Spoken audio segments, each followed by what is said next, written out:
I'll start recording. Hi, welcome to the Duff Pickem AllStars. My name is Peanut. Uh, Jay Cutler in the upper right is Groady. The Commish is in the upper left. Icehouse is in the green. Skinnnns has got the hat. We're here to talk about fantasy football and pick 'em in the hopes that you might one day share royalties for a shirt that you may put our logo on. That our logo is actually someone else's logo, and that we hopefully don't get sued by Matt Groening or any of his team. Probably will at some point though, because that'll happen. Um, so I missed Thanksgiving because I had to be out of in another place. But last week, which was the Thanksgiving weekend, was crazy. Skins, what was a game that you thought was crazy? Well, last night was pretty good. I wasn't expecting last night to be what it was, especially with some of the fantasy implications I had. Yeah. Denver Broncos almost pulled it out for me. I needed 30 points from their defense, and then even that last pick six as time ran out wasn't enough for me to pull it off in one of my leagues. Yeah. Luckily, I don't have Jerry Jeudy anywhere or had him against me. Who had So I do Jerry have Jeudy? that. Oh no, never mind. I know who has I Jerry think he was on our Jeudy. bench. He was Oh on yeah, Bates. He Bates. was on the Bates. guy I was going with Bates's bench. Bates's bench went off this week. That would have been hurtful had he played him. Like 200 plus yards. That was incredible. Yeah, because you did have Denver's D in that league, right? 235. 235. Oh my God, that's such an amazing job for that. For that, given where he's at and how he's playing, everything like that. Can't count Cleveland quite out when Jameis Winston is behind the gun. Icehouse, what about you? Any crazy games over the weekend? I'd say last night's game too. Nobody saw that coming. I mean, pick Jameis and Winston throwing interceptions, of course, but Yeah. some other crazy plays in that game. Yeah. Commish, what about you? Crazy game over the weekend? I don't know that I would say that any of the games were crazy. I will say I was a bit shocked at the outcome of the Baltimore-Philly game. Yeah. And for one very good reason. Would anybody like to tell me the one prior to that game, the only NFC team to have beaten Lamar Jackson and the quarterback? Oh. Huh. An NFC team? I would guess maybe the Niners? No. Okay. He Other was guesses. because Lamar Jackson versus the NFC before that game was 23-1. Oh, who was the one team? Yeah, who's the one team and who was the quarterback? Wow. Tampa Bay, Baker Mayfield. No. Dwayne Haskins. Nope. Dwayne Hoskins. Team is in the NFC East. Oh. Interesting. Couldn't be the Giants, could it? It was the Daniel Giants. Jones? Is it? And it was Daniel Jones. Oh my No. God.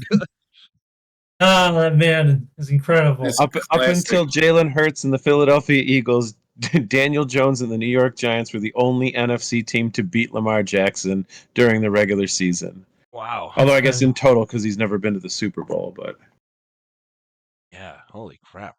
That's incredible. Groady, what about you? A crazy game. One crazy game over the weekend. What was it?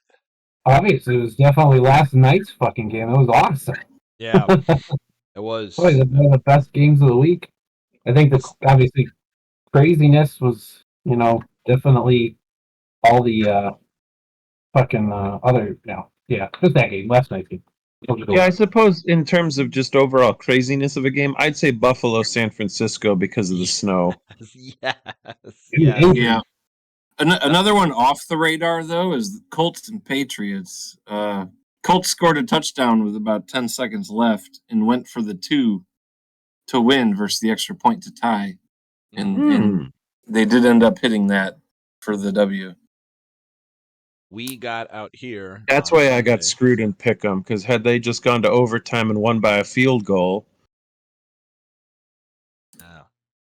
See, you got to think about those things like I do. Yeah. The No, I had been riding with New England too many weeks, and they'd let me down. I couldn't do it anymore. Same. Because like New England was sneaky. They were good against the spread here and there, and then they just disappeared. I'm like, you know what? I can't do this anymore. crazy game for us was on Sunday. Was the Bengals Pittsburgh game. I did not expect. I don't know what I expected. I did not expect the Bengals to be beat that bad. It's the Bengals. I mean, Pittsburgh just showed that they can win. They can win games. They are a team. They are well put together, well managed. Bengals is a very good team, with the exception of the fact that they are missing a defense. Where is your And an defense, offensive Bengals? line. Yeah, and an offensive line. Like Bengals, go find some people. What the hell? I can't believe there are. I believe the Bengals are 2-4 with games that they've scored over 32 points or more on the season. That's Wow. such a hard stat to just like think about for that. Speaking of stats, I think we have some stats from Pickem of last week, which I was not present to say what my picks were. But Commish, what happened last week in our Pickem? You mean as in the week that just finished? Yes, Okay. yeah, yes. All right. Stan led the week with 111 points, followed by you with 87, followed by me with 76, followed by Tommy with 74, Boss with 73, Eric with 72, and bringing up the last place last week was Kevin with 53 points. We all got Green Bay right. We all got Denver right. Stan was the only one who had faith in Carolina. Boss was the only one who had misguided faith in the New York Jets. Let's see. Okay, I'm fine with that one. Yeah. Who else? Stan and Tommy were the only two that thought San Francisco could at least lose by less than a touchdown against Buffalo, and they were wrong. That's pretty much it.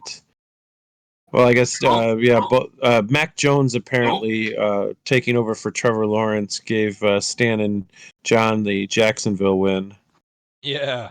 What happened to And- Trevor Lawrence? I heard it was an accident.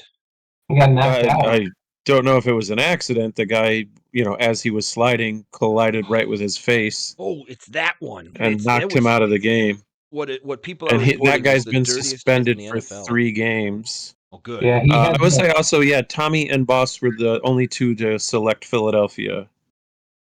Oh God. You like how bad was the hit, Groady?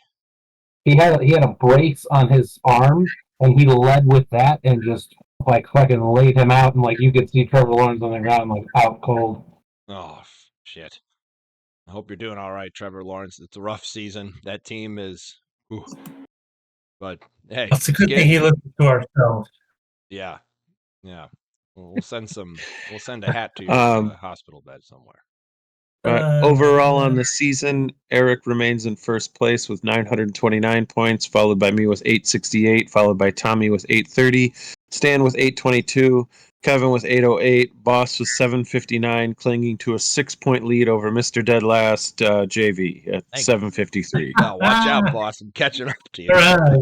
I had a good week last week, so catching up. Let's raise our glasses up to Skinnnns.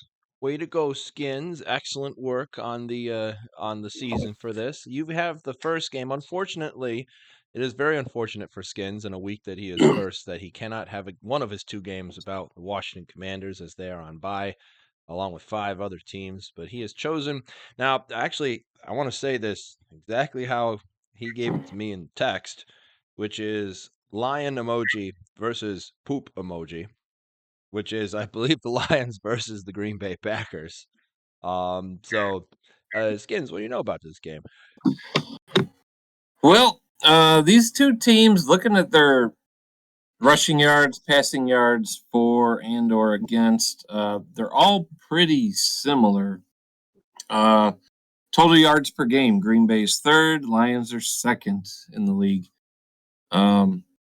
Passing yards per game, Packers are 8th, Lions are 5th. Rushing yards per game, Packers are 5th, Lions are 4th.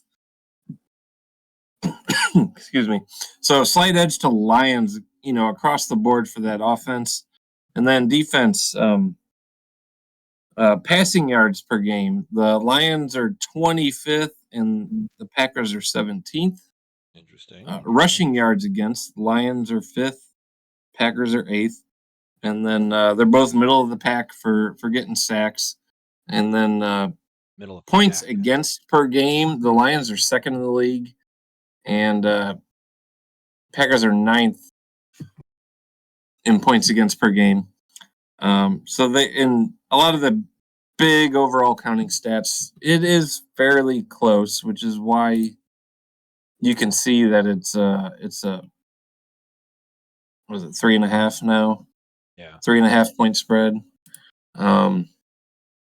They are playing in Detroit, at Detroit. So I was reading some interesting stuff today about the Lions. Today was red zone day for the Lions. That's apparently all they work on today at their practices. So they currently rank 6th in the NFL, and they score a touchdown 66% of the time they get in the opponent's red zone. And then as for they got a successful play percentage of 54% in the red zone, with only Tampa and Baltimore owing a higher mark for the successful play percentage. And that is measured by gaining 40% of the yardage necessary for a first down or touchdown. So obviously they're moving it well. Either way you count it in the red zone.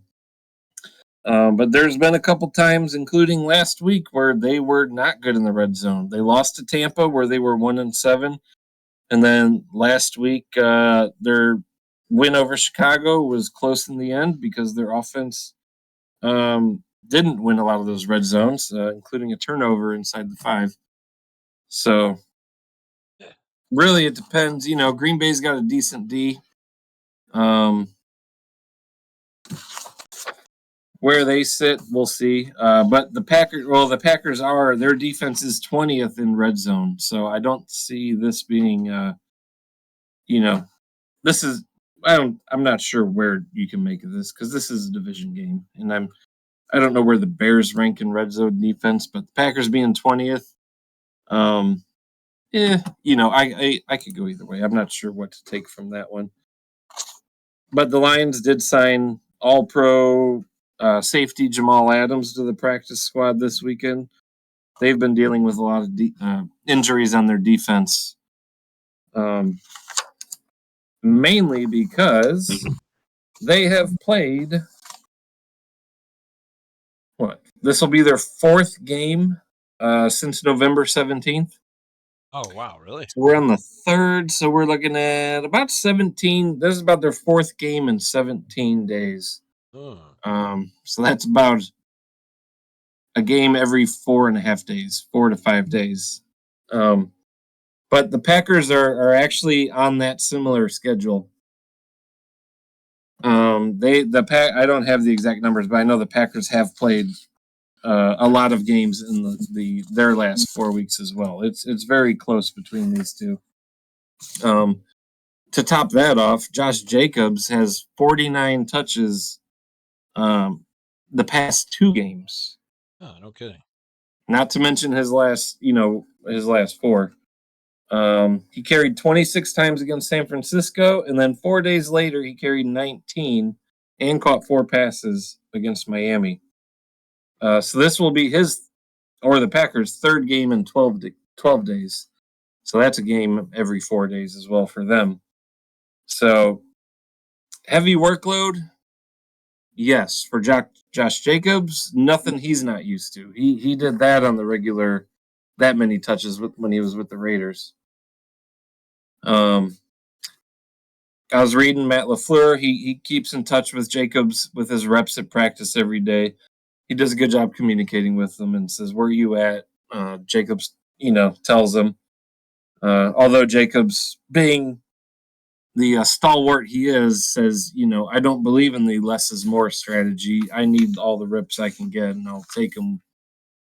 So I'm not too worried about Jacobs' Jacobs' motivation during the game, but I am worried about him going against a Lions defense that it gives up the second fewest rushing yards in the league. Yeah. And there has not been many quality rushing games against the Lions, and I don't see that changing this week. Would you But I play do. any of the Packers running backs against the Lions defense on your fantasy team? If you got Jacobs, how are you going to sit him? I can't imagine having two better guys on your roster where you're gonna start over him. And even if you did, then that would probably move Jacobs to your flex. So just remember, keep him in your running back spot, not your flex, because they are playing Thursday night. So if there is an injury Friday, Saturday, you got that flex still open. But it'd be hard not to. I mean, he caught like I said, he caught 4 passes last Thursday. So, he still gets some work out of the backfield, and maybe the Packers will adjust and give him some that way too. But it is in Detroit, and that's a tough place to play. But I do like the Packers keeping it within a field goal for this division game. So I'm gonna put 8 on them. 8 on the Packers for that. I'm going to take the opposite side of the field and put 8 on the Lions. They score too many points. They are at home, and there is going to be snow during the game. And I know they play in an indoor stadium. Advocation, please. Like, snow games are so fun to watch players play, and have a retractable dome for the snow game. They close it for the rain. Close it if it's cold. But if it's snowing, that's just so fun. I put 8 on Detroit. Commish. I have 11 on Detroit. 11 on Detroit. Lori Lou. Icehouse. 3 on Green Bay. 3 on Green Bay. Groady, chance to be a tiebreaker. Yeah, I got 12 points on Green Bay. I think Detroit can still win the game, but I think just the decimation that is their defensive line. Pretty much every single starter on their defensive line is going to be out for this game. So I'm not saying they can't win offensively. I just think it gives the Packers the ability to keep up offensively, especially with a guy like Josh Jacobs, because now you're probably going to have a better chance at running against the Lions without their D-line being healthy. And obviously not really a short week. They played last Thursday. Now they're playing Thursday again, so it's just kind of like a normal week for them. But yeah. I think it'll be close. And like Stan said, you're at 3.5. I could easily see them, just like it was with the Bears. They won by 3. I could easily see the Lions winning by 3. Yeah. I thought during the Bears-Lions game that I did see a lot of Lions players going down in that game in particular for that. So I'll play into there. I think that's good to know for that there. All right. I have Pittsburgh hosting the Browns in a heated rivalry. These are two teams that seem to save everything up for what appears to be a mostly unpredictable game. Pittsburgh has 74% of people going for them with a 6-point favor, which means since they're at home, more like a 3-point favorite for them. It's really hard to justify picking the Browns for any particular statistical reasons. They're dead last in so many categories. Third down efficiency. They're ranked way down at the bottom for interceptions, where Pittsburgh has 3 times the amount of interceptions as the Browns. You've got passing yards per game, rushing yards per game. Well, actually, no, sorry. Rushing yards per game, the Browns are down. Though they seem to be making up some ground with Nick Chubb coming back, but it's just not enough, and you're not going to rush on the Steelers. Passing wise, the passing one is the joke, because this is just Jameis Winston going out, and all he likes to do is throw. He just throws the ball. He throws interceptions. He throws deep passes. He throws side passes, and I want to. I'll have to post this at some point. Jameis Winston was mic'd up for the game that he played before Thanksgiving against the Steelers during the snowy game, and Winston has the exact innocence as well as the observable intelligence of maybe a 9-year-old. as he was making some comments that were just amazing gold. He was talking to the reporter, like everything was good. It was just really funny because you look at his face and he is so happy to be where he is. Like that's the best way you can describe Jameis Winston. He's just a happy person out in the field. So he's going to be throwing the ball. I would put in any of the main Browns wide receivers or David Njoku. I would put in the wide receivers on Pittsburgh though as well. I think this is a very playable game. 10% chance of rain during the game, and University of Pittsburgh's not playing, so the Pittsburgh gets a fresh stadium to start. I kind of want to pick Cleveland for the spirit of it all, but Cleveland already won their game against Pittsburgh, so I'm going to go Pittsburgh, and I'm going to put 6 on Pittsburgh. Commish. Let's see. I got 4 on Cleveland. 4 on Cleveland. All right, Icehouse. 9 on Pittsburgh. 9 on Pittsburgh. Groady. I got 4 on Cleveland. Another 4 on Skinnnns. Tiebreaker Yeah, moment. 4 on Cleveland. It's That a thing? seems to be somewhat unanimous for the Cleveland picks.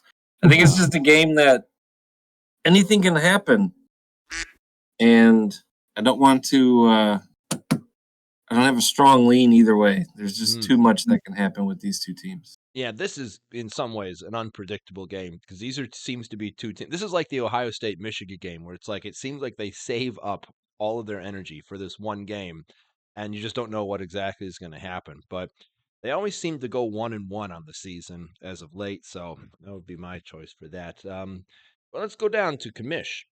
You have I had to put those flex muscles in. You have Buffalo going down to the Los Angeles Rams to play. What do you know about this game? All right, Buffalo versus the LA Rams. They have met a grand total of 14 times in their history, with Buffalo leading the series 9-5. Currently, good, all these ads are in the way. Perfect, that's what I needed. Currently, Buffalo is riding a 4-game winning streak at the Rams. The last time the Rams won at home against Buffalo was in November 27th, 1983. Would anybody care to guess who either of the quarterbacks were for either one of these teams? Jim Kelly and Kurt Warner. Wait, what? Jim Say it Kelly again? for the Bills and Kurt Warner for the Rams. Kurt Warner. Oh my gosh. 1983? What were the? Oh. Jim Kelly though for the Bills. Kurt Warner is not that old. I would have actually guessed he was around that old, but I guess, yeah, I'm wrong too. It was Jim Kelly for the Bills. No, that wasn't Jim Kelly for the Buffalo Bills either. It was a guy named Joe Ferguson, and for the Rams, it was Vince Ferragamo. Who? The running back, though, I think we all remember from the Rams, and that would be Eric Dickerson. But that was the last time. That was the last time the Rams beat the Buffalo Bills at home. Was way back in 1983, 41 years ago. Wow. And I should note the scores well, I shouldn't say it was actually. It's funny because the Rams moved from LA to St. Louis and then back to LA again, and they still haven't won against the Bills at their home stadium. And the closest they got was in 2016 when the Bills won 30-19. This current spread is what? Where did that go? It's over here. They're currently favored by 4.5 points. Buffalo has a lot to play for, even though they wrapped up their division with a win on Sunday night. They have to keep pace with Kansas City and hope that they lose and Buffalo can win so that they get the number 1 seed. Whereas, I mean, LA does have something to play for, albeit not a whole tremendous amount. I mean, they're in 3rd place at 6-6, tied with Arizona, and Seattle 7-5. So, as far as being able to have some wiggle room for a win or a loss, they've got some space. So, I don't know that they necessarily don't care, but they don't have I'm not saying as much pressure, but Feels like with the way Kansas City seems to, find a lucky way to win every week, Buffalo can't afford to lose this one. So I've got, and there's really nothing. I mean, apart from Buffalo points scored per game, they're second average in the league. The only other thing of note is they both are tied with 28 sacks on the season, good enough for 20th place. I got 8 points on the game, and I'm throwing it Buffalo's way. He's throwing it Buffalo's way with 8 points on the buff. Icehouse. I got 2 on the Rams. 2. I don't really like this game. I don't really like this game. Well, what speaks so negative about it? I don't trust either team. Okay, that's fair. It's fair. Groady. Yeah, if I gotta trust one team, it'll definitely be the Bills. They've played a lot more consistent than the Rams. So I got 5 points on Buffalo. 5 points on Buffalo. Skinnnns. I'm looking at the Bills schedule. Don't do that. I'm looking at their top 2 receivers they've played against throughout the season. They have not played many teams with great number 1 and 2 receivers, I will say. So last week was probably a good one with Worthy and Hopkins. Those guys scored 16, 17 fantasy points total. When they played the next highest, or surprisingly the highest of the year, was Garrett Wilson and Aaron Lazard. Those guys put up 40 combined fantasy points against the Bills. Nico Collins put up 15. But otherwise, they played, Jacksonville wide receivers, Tennessee wide receivers, Seattle. And I believe that week is when Metcalf was out. Wow. They played Miami again. They got 15 points, They haven't played a lot of strong wide receivers this year on their defense. I know their running game or their running defense is a little suspect. The Rams have it all. It's just how often do they put it together week to week? Kyron Williams, Puka, Cooper Kupp. Yeah. Like last week, where was Cooper Kupp when they were? He was nowhere to be seen when the Rams were playing last week. That was frustrating. So I think the Rams are going to look at that and they're going to change things up a bit. I think they're going to game plan. They know what they're doing. They're going to be playing at home, and so I got a high number. I got 10 on the Rams here. 10 on the Rams. It comes down to me. Normally, I like to stay on the Let's Go Buffalo train. But yeah, is this a bounce back game? Nah, I think Buffalo. I don't trust a lot of stuff. I'm gonna put 3 points on Let's Go Buffalo for this one myself. All right. Icehouse, you have a charging port against a feather, also known as the Chargers against the Chiefs. What do you know about this game? Let's see. The Chiefs have won 6 straight versus the Chargers. The Chiefs have scored over 21 points once in their last 4 games. And the Chargers have held opponents to under 20 in 4 of their last 6. So it's probably going to be a low-scoring game, and I will take 8 on the Chargers. 8 on the Chargers. It does. Kansas City's probably due for a loss, so you know what? I'll take that 4 points. Not the Chargers. That makes sense. Groady. Yeah, but how many bad teams the Chiefs have almost lost to? When I looked at their schedule and they were still, they were undefeated. The Bills and the Chargers were a couple of the games that I circled as far as the losses. So, yeah, I got 9 points. I'm throwing them on the Chargers. Low-scoring game. Obviously, I think even if the Chiefs win with the refs' help again, it'll be a 3-point win or a 2-point win. So I didn't have faith in the Chargers last week. I got faith in them this week. Makes sense. Right. So we got an 8 and a 9 on the Chargers. We got Skinnnns. You're muted, by the way. Mutiny. I do like the Chargers again. I did a fun exercise and I guessed the spread. I meant to say this at the top of all the games. I guessed the spread for every game before I looked at it. Yeah. And this one I had KC minus 2.5, and it looks like KC's minus 4. I won't go over the previous games where I made my picks based off of this little strategy I'm going to try this week. But I had KC minus 2.5 for this week, and it turns out KC's minus 4. So I'm going to take that extra 1.5 that I'm guessing the Chargers weren't going to get, and I'm gonna put 12 on them this week. 12 on the Chargers.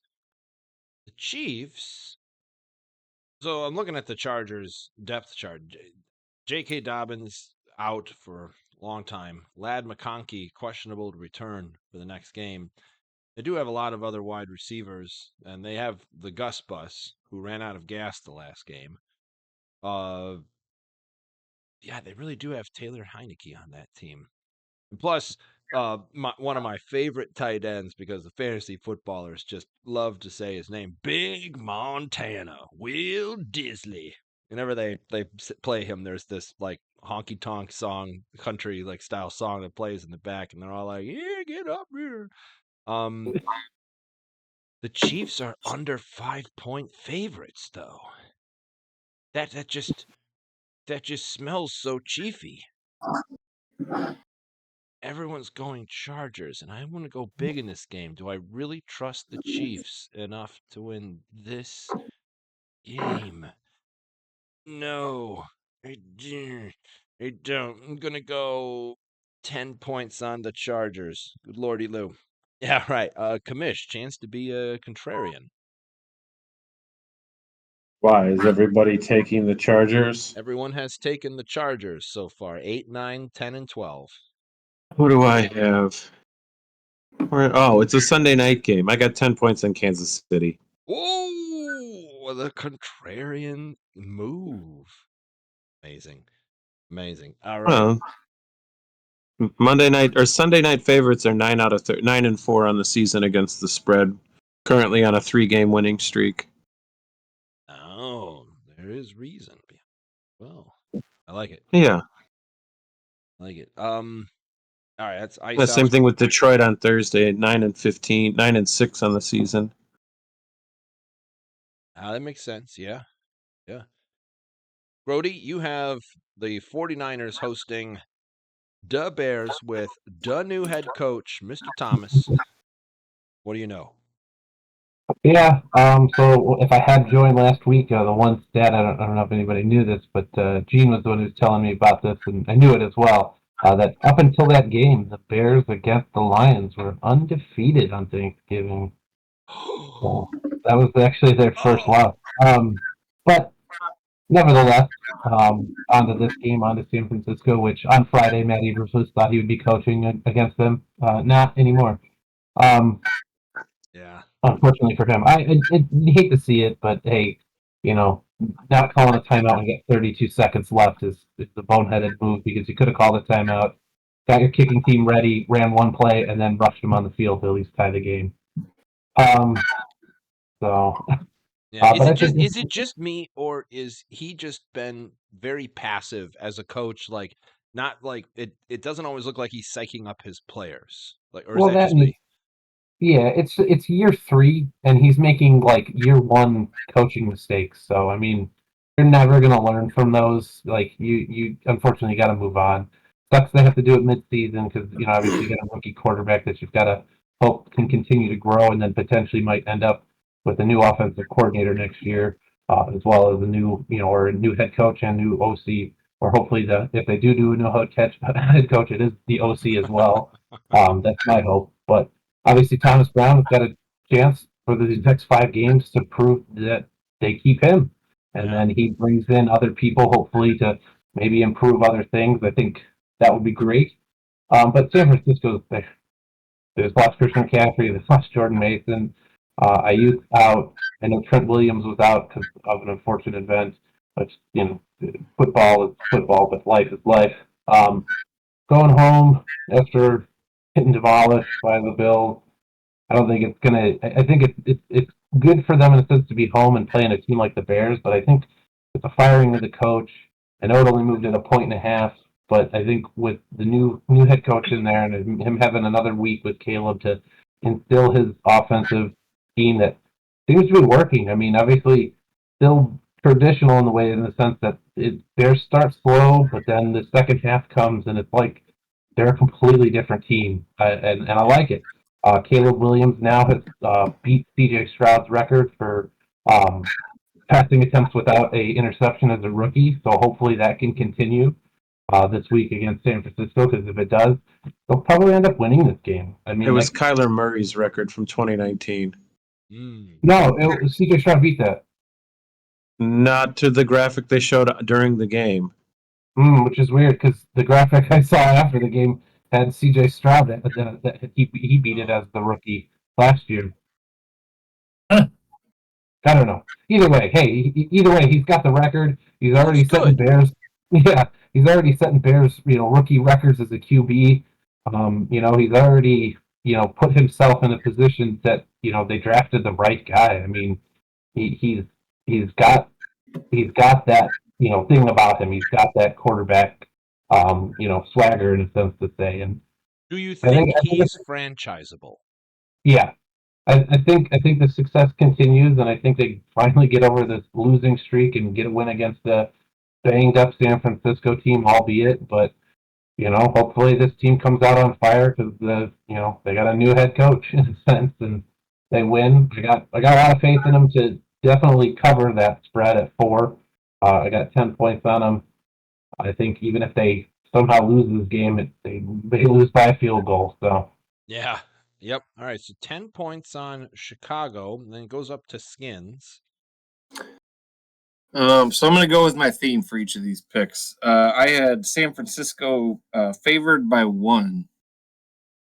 Seeing as how it was 4 or started 5.5 and then has moved closer to 4, tells me that the betting market is moving towards Chicago. It moved a whole 1.5. And I liked Chicago obviously to cover that 1 that I originally had covered. But if you're going to give me 4, I like it. I don't. A lot of the points Groady brought up. San Francisco's they are dying. I don't think they've given up just yet, but they're dying though. They are on their third string quarterback or running back, and if Trent Williams isn't back, I'm not sure what that's going to do either way. But I'm going to put 9 on the Bears to keep it short. 9 on the Bears. There's a big question whether or not Brock Purdy is actually really healthy. The shoulder injury that he had didn't look good. He came back and played against the Bills. Arguably, it was a bad game. It's a snowy game, so it's one of those. They're one of the 4 teams that traditionally does very, very poorly in any wintry weather. There's Christian McCaffrey's out. I don't know how long, but could be for the year.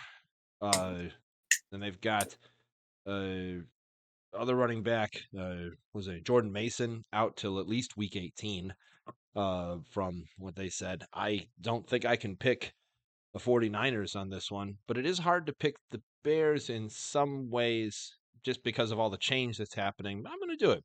It's exciting. Dollar yo on the Bears. Well, I'll be doing for that. Commish.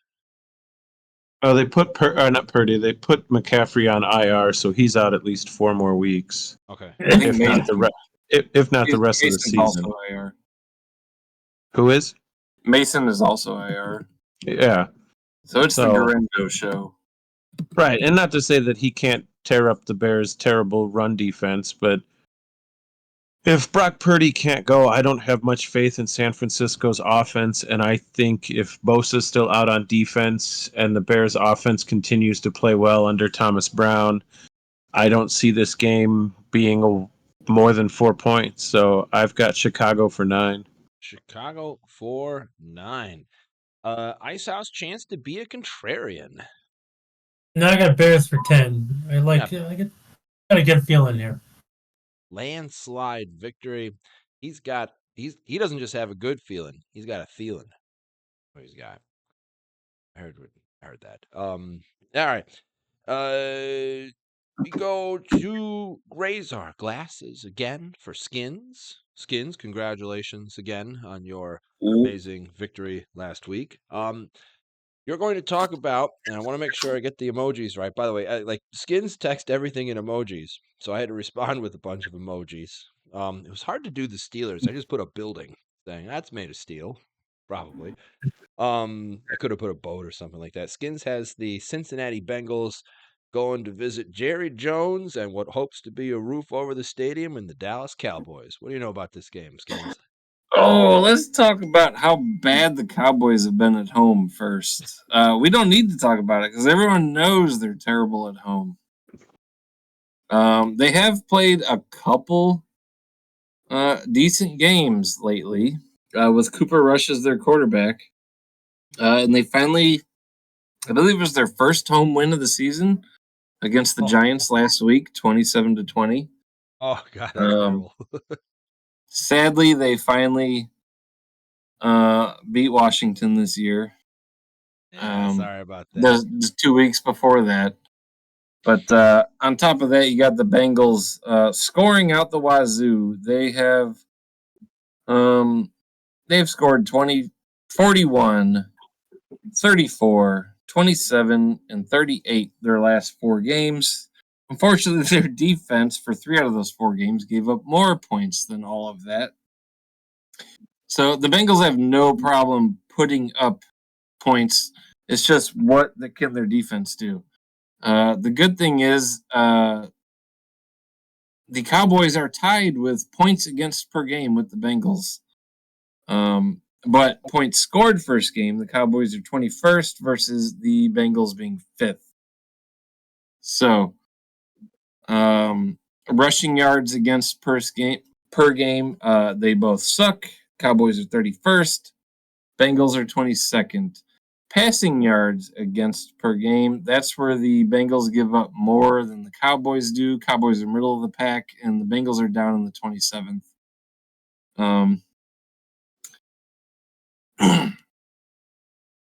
One of the things after reviewing all those numbers per team, the thing I really want to focus on is what's going to be happening Monday night. Is do not watch the game on ESPN. Watch it on Disney because we are going to be doing a Ay caramba. We are going to be watching it.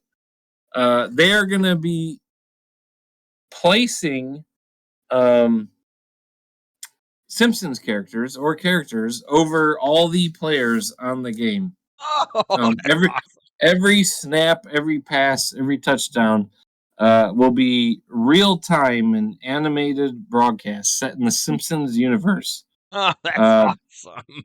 The players are going to be appear. They're going to be motion enabled cartoon counterparts with tracking technology. And this is all using Sony's Beyond Sports and Hawkeye Innovations technology. Homer Simpson is going to put on a Cowboys cap, and Bart is going to back Burrow and the Bengals. Homer and Bart are going to join action on the field at key moments, and they're going to replace real players for a chaotic father-son rivalry. This is awesome. There will be animated ESPN commentators. Mina Kimes and Orlovsky and Drew Carter will break down the game live from Springfield. And they'll be in cartoon form. They're going to be wearing VR gear during the game. Oh, that's great. Meanwhile, you got your traditional Joe Buck, Troy Aikman, and Salters. They'll be handling it on ESPN.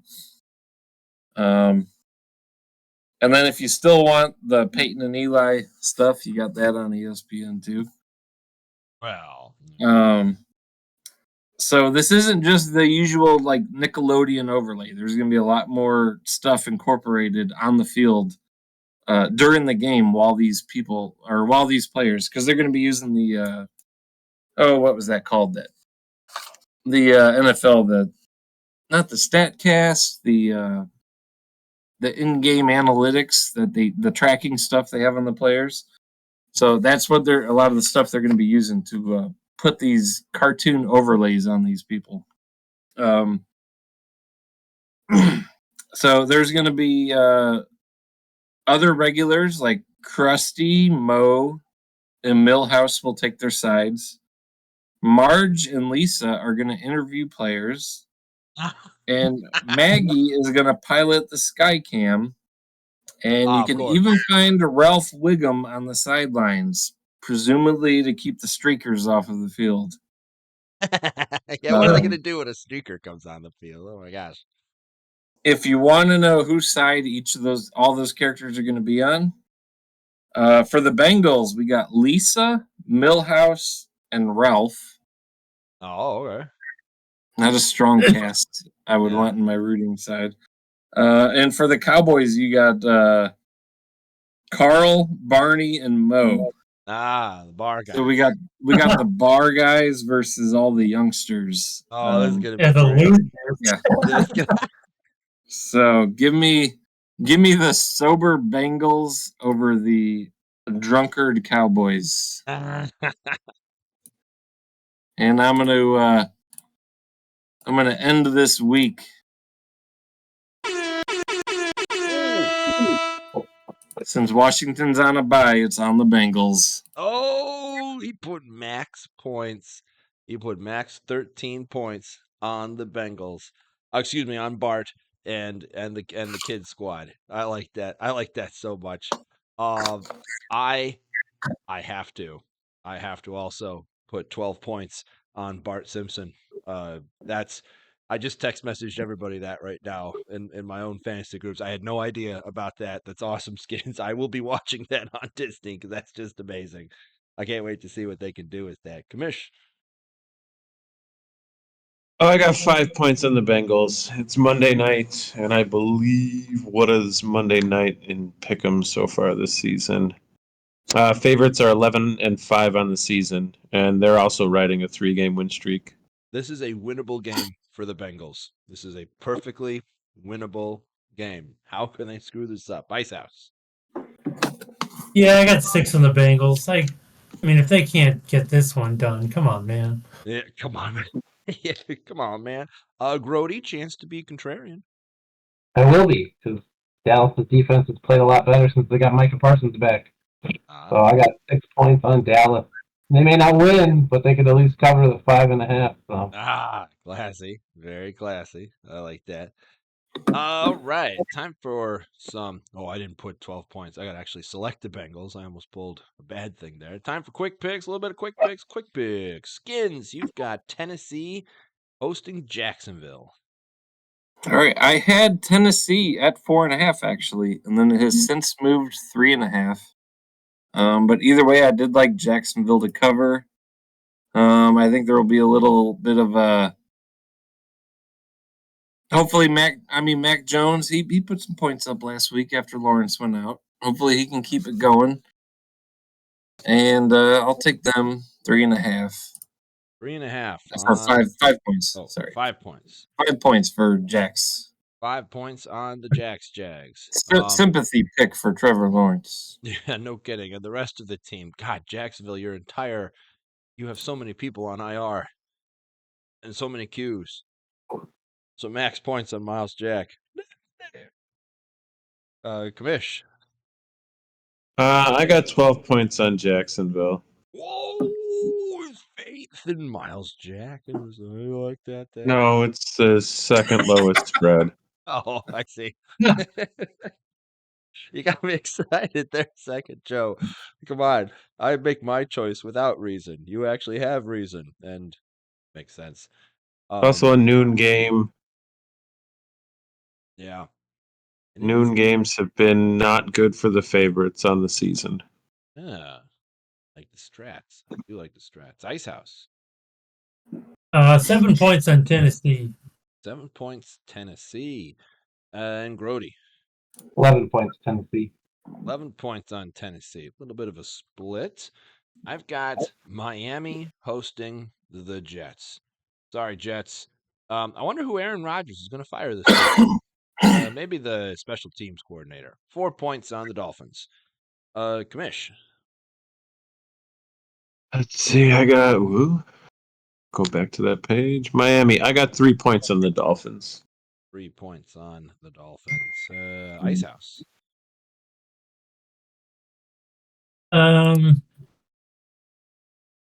11 points on the Dolphins. 11 on the Dolphins. Your faith in Tua. Groady. I got 3 points on the Dolphins. 3 points. Oh, Skinnnns. Chance to be contrarian. I had 7 for the spread. It's at 6.5. But I like Miami just blowing up their division rival here for 11. 11 points. All unanimous on the Dolphins. Aaron Rodgers, you're a terrible person. All right, Commish, you've got Minnesota hosting Hotlanta. 6 points on Minnesota kicking the crap out of GTK. Nah, 6 points Minnesota. I like that. Icehouse. Yeah, Minnesota should manhandle them. 12 points, Minnesota. 12 points Minnesota. Groady. I got 8 points on Garbage Time King. 8 points on the Garbage Time King.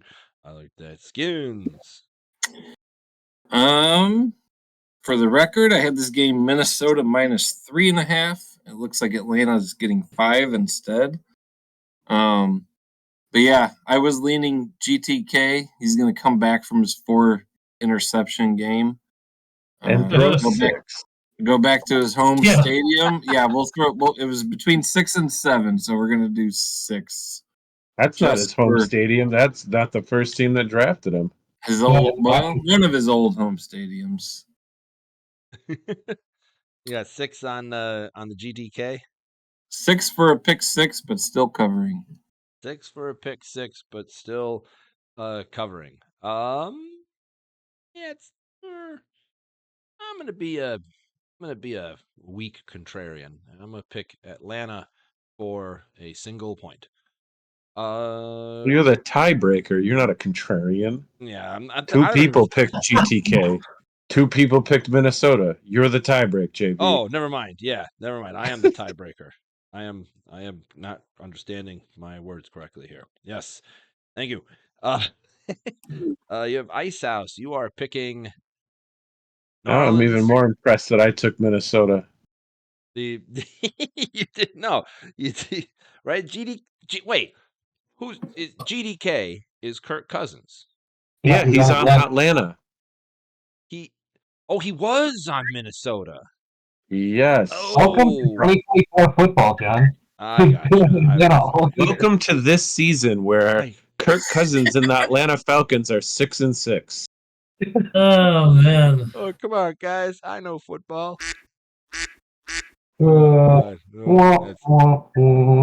terrible. All right, Icehouse. Now let's get back to a real game here. And in this season, we have the New Orleans going down to the G-Men. Let's see, Daniel Jones versus Drew Brees over here. I don't know, John. No, you mean Eli Manning versus Drew Brees. Yeah, right. Which that would actually be a good I don't really game. like either of these teams. I heard Taysom Hill tore his ACL or something, so I don't know what New Orleans. Yeah. It's his 3rd time. Give me one point on the G-Men. 1 point. Wow. 1 point on Danny DeVito. Groady. Yeah, that's Taysom Hill's 3rd time tearing his ACL. Wow. Jesus. I got 7 points on New Orleans. 7 points on New Orleans. Skinnnns. Derek Carr is much better than whatever the other 2 quarterbacks the Giants will roll out for either half. We're gonna get. I'm gonna call Drew Lock for the first half, and then Tommy DeVito for the second. How dare you besmirch the name of Tommy Cutlets? Either way, Drew Carr is going to connect with Marquez Valdez-Scantling for 2 touchdowns and 170 yards on 3 completions. Give me 2 points on the Saints. 2 points on the Saints.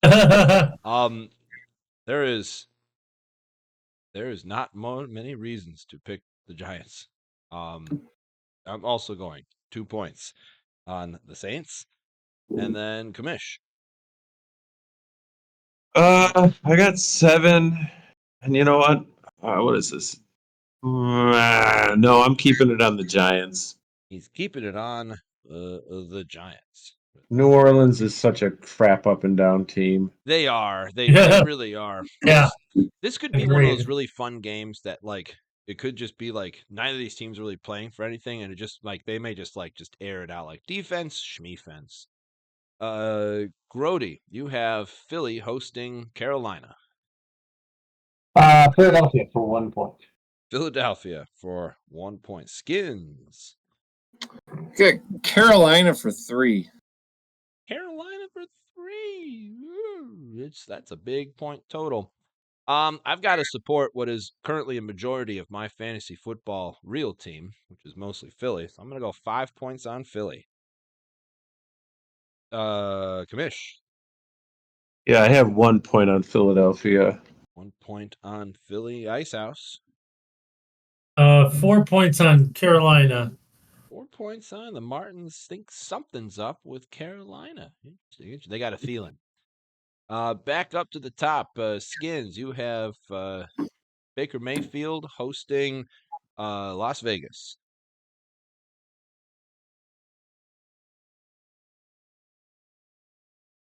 There we go. I got I had it 7.5. It's at 7. I got Tampa. I don't like Vegas traveling across country.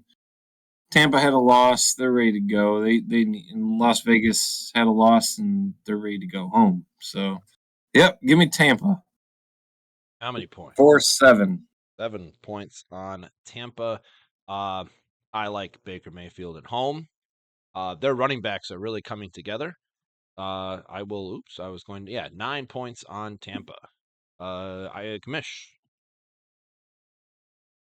Tampa lost my trust when they couldn't take. Well, they beat Carolina, but they couldn't cover the spread. So I'm going to take Vegas for 2 points to beat that 7-point spread. Vegas 2. Icehouse. I'll take. I'm gonna save that for the other game. 5 points on Tampa. 5 points on Tampa and Groady. I got 2 points on Baker Mayfield. 2 points on Tampa. Finally, I'll start Seattle going down to wow. I will take Arizona for 7 points. Commish. I got 13 points on Seattle. Holy cow. Max points, Seattle. Right? Icehouse? Yeah, I moved some points around, so I got 8 points in Arizona. 8 points on. Wow. Groady. I as well have max points on Seattle. Oh my goodness. Max points, Seattle 13 for that. Skinns, last pick. I had Arizona -1. It's at a field goal instead. So give me Seattle 4-1. Seattle for uno. What? Also, side note, it's funny that it's probably happened, but this is one of the weeks I've noticed where there's no spread less than 3. There's no 2.5s, 1.5s, 1s, pick'ems.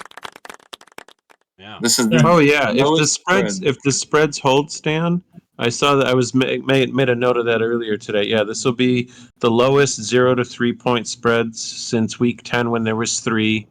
3.5 to 7 if they stay where they're at will be 11, and that'll be the highest of the season, which will beat week 2 where there was 10. Spreads between 3.5 and to 7, and there's only 13 games this week. Huh. Whereas 16 in week 2. And then the other spread will be 10 plus. All right, well, that'll do it, folks, right here. Make sure you click save, and folks, we will see you around on the next one. Oh, Points. around the horn, excuse me. Icehouse in 4th place, 13 points. Groady, 26 points. Commish, 31 points. Skinnnns in lead with 40 points. Way to go, Thank you, Skinnnns. Simpsons. Holy cow, Simpsons got a lot of points for that. Watch the game on Disney. I'm going to tell everyone to do the same. And we will see you around next week, folks. See you later. Bye-bye.